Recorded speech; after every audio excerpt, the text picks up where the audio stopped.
Welcome back to my YouTube channel, guys, or the podcast, if that is where you are listening. We are talking about food and body obsession today. 10 steps to get yourself out of the rut, which consumed my life for about 9 years. That is food and body obsession. So let's jump straight into it. Now, what does this even mean, firstly, to be obsessed with food in your body? For me, that started with my first diet when I was 16 years old. I was told that I needed to eat fewer carbohydrates. It was the Atkins era, so I was constantly thinking about carbohydrates. I was thinking about all the foods that I could eat, that I couldn't eat, and then I developed this identity that I'm an abstainer, that I am a sugar addict, because anytime that I would let myself have those things, then I would go overboard. And so this reinforced this belief that I have a problem with those foods, that those foods are a problem. So that both of us are the problem, right? I didn't trust food. I didn't trust myself. And then I had so many conflicting feelings about my body. I got so much positive affirmation for losing weight that it became closely tied to, okay, I am safer in the world. I am more loved when I am smaller, when I am skinnier. So I have to control my body. And the way to control my body is to control food.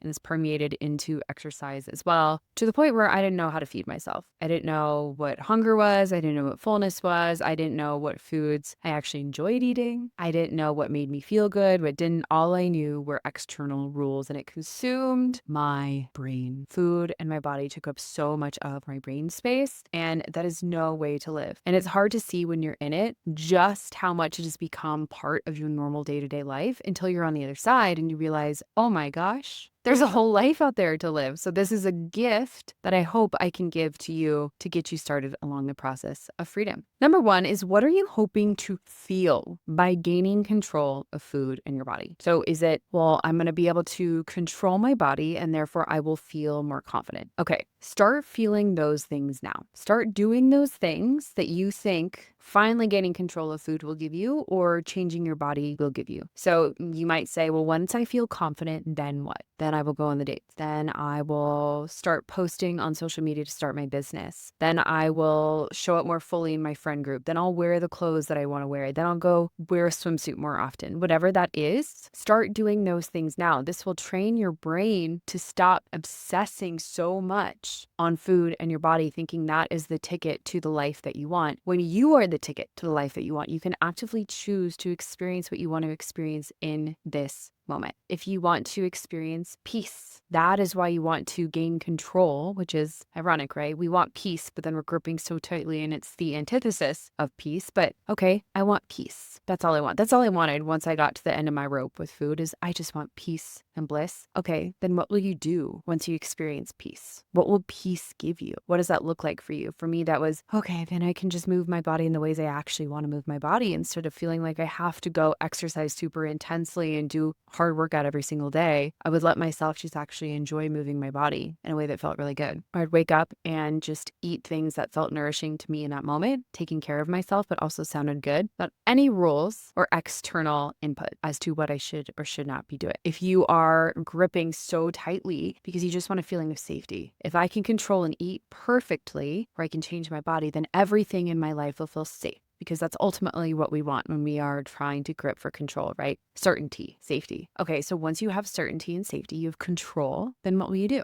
And you may have not even thought about, okay, I don't know really why I want everything to be so tightly controlled. So this might take a minute, but once you feel safe, then what will you do? Well, then I'll pursue the hobby that I want to pursue. Then I will start thinking about the career that I want to build. Then I'll move to the city that I want to move to, or then I will just finally let myself relax. I can romanticize life more. Whatever that is, start doing all of these things now, and this will reduce the pressure that you are putting onto food in your body. Step number 2 to stop obsessing about food in your body is get clear on your own personal values and start living in alignment with those. And I know these things that I'm talking about right now might seem like, oh, just get to tell me how to eat, right? That's what our brains want to go. Just tell me what to eat, tell me how to exercise, and that's what will give me peace. That's what will allow me to stop obsessing about food in my body. Give me the supplement. That's not what this work is about at all. Really healing your relationship with food and your body is about your relationship with yourself, your inner work. Now, you need to get clear on your values. Why? Because there's a misalignment here. You are trying to fill a void with food in your body. And that void is true alignment with what matters to you, your actual values. You might not even know who you really are. Deep down, I didn't. When I started working on my relationship with food and my body, I was actually astounded when I sat with myself. I was traveling. I'd finally had time to be with myself in my inner world, and I didn't know who I was. I didn't know what I valued. And it turns out the life that I was living, a lot of partying, just trying to kind of fit the mold of what everyone else was doing, that was not true to who I really was. And there was a reckoning there, and it was really uncomfortable. But the minute I just accepted that and said, okay, well, who am I deep down? Who is Jessie? What do I want? If no one else is around, if I was on a deserted island, I call it the deserted island test. What would I want? What would I value? Is it creativity, relationships, a passion project of yours, building a career? For me, that was being an entrepreneur. That was having a career that made me really fulfilled. I didn't realize that I was actually a really creative person. That was very important to me. Maybe it's traveling. Maybe it is having a family. Maybe it is spending more time with your immediate family or building a friend group. Whatever it is, getting involved in charity work. Do something today that aligns with your personal values. It's not what other people have told you to value, but what you actually value. Again, this will fill that void in an actually meaningful way, lessening the focus that you put on food in your body.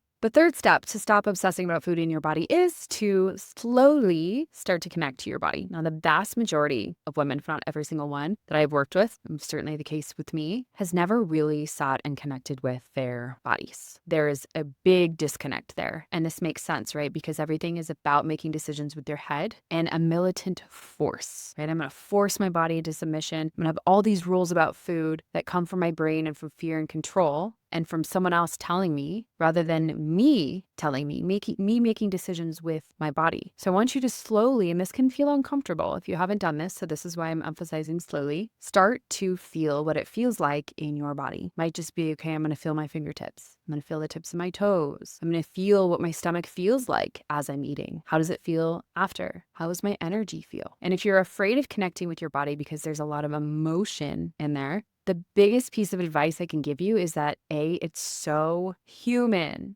We need to look at emotions sometimes more logically, even though emotions are not always logical, but they are part of us interacting with this complex world. And if we can detach the sense of right and wrong and they're good or bad and even comfortable or uncomfortable, they just are. They are just sensations. It's all these labels that you're giving to these emotions. So slowly start to just experience what it is like to be in your body without labeling, without fighting. And with those emotions, most emotions are going to peak and then soften after 90 seconds. 90 seconds. So if you can set a timer and not say, I'm going to white knuckle it, but say, I can be here with myself for 90 seconds and just don't have any expectations about what's going to happen. Just practice slowly connecting to what lives within your body. Step number 4 is to differentiate between your thoughts versus your body's needs. Now, there's going to be so many rules that you've likely inherited along your dieting journey, weight loss journey, health journey, quote unquote, right? And for me, like I mentioned earlier, it was carbs are bad. I'm a sugar addict. All sugar, carbs, anything processed is super bad. I have to avoid it at all costs. And in reality, what I want you to do is notice when those thoughts are popping up. Vast majority of them are going to be incorrect and faulty. And instead, tune into your body's needs. This is why we're connecting in the previous step. And now we are honoring what our bodies are actually saying. So you might be hungry, but in your mind and your brain, your thoughts are going to, no, but you can't eat until 9 a.m. or 10 p.m., whatever it is. No, you're not allowed to eat because you have a fasting window of 14 hours. You have to wait until this time. Or you should be hungry yet. Or no, that has too many carbs, but your body is saying, no, this is what I need. I feel better when I eat this way. Or this is allowed, this is not allowed, this is good or bad. Focus on your body's needs. If you're exhausted and your brain is going to, no, you have to get a hard workout in. No pain, no gain. Never skip a workout. Never skip a Monday. Whatever that crap is in your brain, I want you to start to differentiate thoughts based in fear and control, and external rules somebody else told me versus connecting to what my body is actually telling me. And an important distinction here, I'm not saying, okay, I feel the impulse to have pleasure at every single moment. I too love to have donuts and cookies and glasses of wine, but my body's also speaking to me when it says, hey, that's too much, right? Starts to not feel good. Every additional bite, not as pleasurable. And even if it is still as tasty, it's, hey, last time I did that, I felt like crap. So this time I'm not going to do that. You still have to have that bedrock of respect for yourself and respect for your body. It's not just let me disconnect in a different way and solely focus on pleasure in the moment. So that's an important distinction. It is separating your impulses, cravings in the moment versus what's best for your body long term, what your body's telling you long term. Might take you a couple tries to figure this out. And then separating that from fearful or control based thoughts. Step number 5 is to stop using labels when it comes to food and exercise in your body. So I don't want to hear anything like I'm a sugar addict, I'm an abstainer, I'm an intermittent faster, a keto, I'm paleo, I'm a clean eater, I'm vegan, I'm vegetarian, whatever it is. I want you to delete those identities from your brain because our subconscious does not like the dissonance between our identity and our behavior. So if you are trying to change your behaviors over here, but you're still clinging to, no, but I'm the super clean eater and I'm the super regimented one, or no, I'm the girl who's the party girl and always doing whatever feels good in the moment. That's who I am. When actually what would serve you is having a little bit more structure and including more of those wholesome foods, those nutrient-dense foods. You're going to have a hard time sticking with that because your identity has been fused with something that you once were or that you thought you had to be. Give yourself ample room to grow and evolve. What works for you for breakfast today might not work for you tomorrow.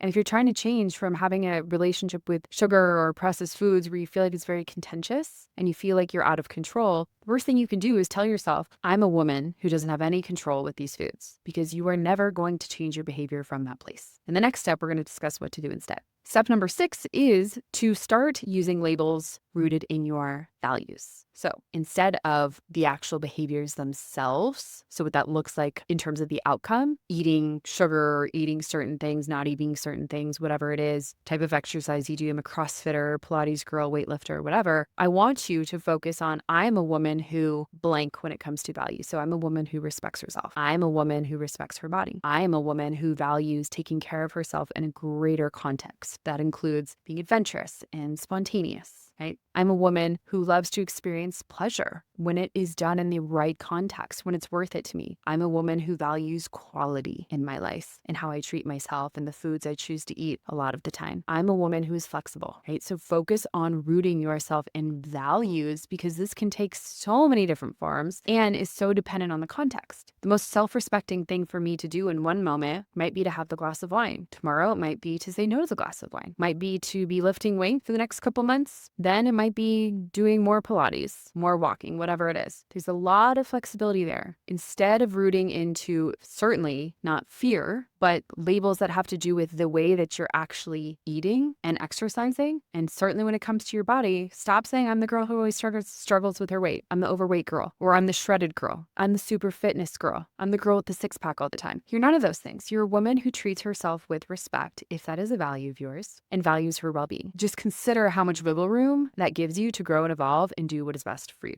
Step number 7 is I want you to focus on one behavior that is actually in alignment with those values, because we want to make sure that we're actually putting this stuff into practice, right? Talking about all this stuff is wonderful, but we need to implement with action. So what is one action item that you can start to implement that is in alignment with your values today? And keep in mind, like I said earlier, this is going to ebb and flow, but you might be focused on, okay, I'm going to show up today as a woman who is rooted in self-respect, not just mentally, but in terms of her body too. She respects her body. She shows up fully in her body, regardless of the way that it looks. So that might be, okay, today that means wearing the outfit I want to wear, even if I'm 30 pounds heavier than I'd like to be. Speaking from personal experience here, right? That was my story. I gained 30 pounds, showed up the exact same way because guess what? I'm a woman who respects herself regardless of the way that she looks. Might be I'm a woman who values relationships, spontaneity, not being perfect with food and exercise. So I'm going to go out to eat tonight and I'm going to have a glass of wine and just be super flexible with the foods that are on the table while also prioritizing my well-being, because taking care of myself is important in a well-rounded context. The action item for today is I'm going to go out to eat tonight and I'm going to focus on connecting with the people in front of me and treating my body well and being flexible. Right? So you want to focus on one action item. What is one thing I can do today to focus on to really live out this identity rooted in my values? Step number 8, stop obsessing about food in your body, is to stop following women on social media, online, or